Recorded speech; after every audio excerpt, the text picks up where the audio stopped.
So what are you predicting for next year?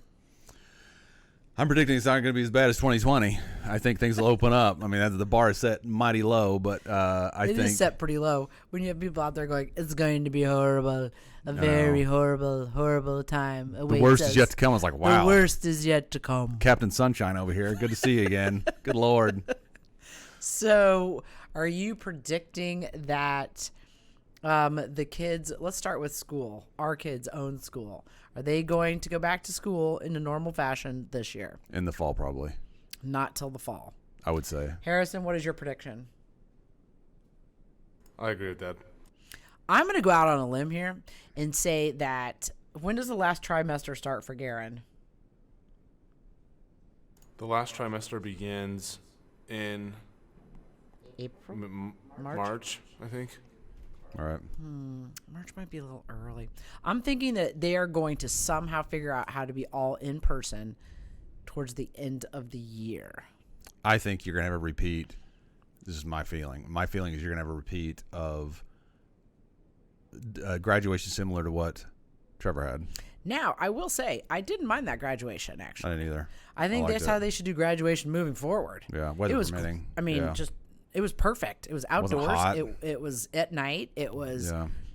I mean, it was cool. It was a neat atmosphere. The sun was coming. It was really pretty. I get why they don't, because they can't predict the weather, and there's probably some issues in regards to weather. But it was a really cool environment, and that sun was going down, and with the sun, the sunset, and it was just great. They had a jumbotron, and I think the only reason I say that is that I think that collectively there's been so much of this fear built in to everybody's kind of collective psyche that it's going to take a long time for that to fade away. And I don't think you can measure it in months. It's probably going to measure in years, even when the vaccines rolled out. I mean, I was talking to somebody the other day who's about my age, about 5 or 6 years younger than maybe. And he was saying that he was putting in some for the vaccine. It's end of the year before he's even eligible to get it. So, So I mean, until they can do that, and I don't know, we'll see. I mean, I'm optimistic. I think. I'd like to think that they would, that things would loosen up a bit faster. But if past is prologue, it'll take a while. But I mean, to your point, I think in the fall, you could see things. So you're voting for fall for school for. Well, I think at that point though, in person. I think at that point though, you're a year and a half into this, and there's got to be that line where people say enough.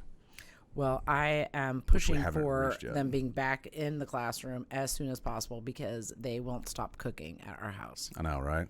Yes, I've got a couple of Chef Guy Boyardees. Fieri's and Emeralds, and it's like, guys, I mean, does everything you cook have to make a mess? I'm just asking. Does it have to involve melted cheese on the stove? It is always melted cheese or cooking oil. Cooking oil. Yeah.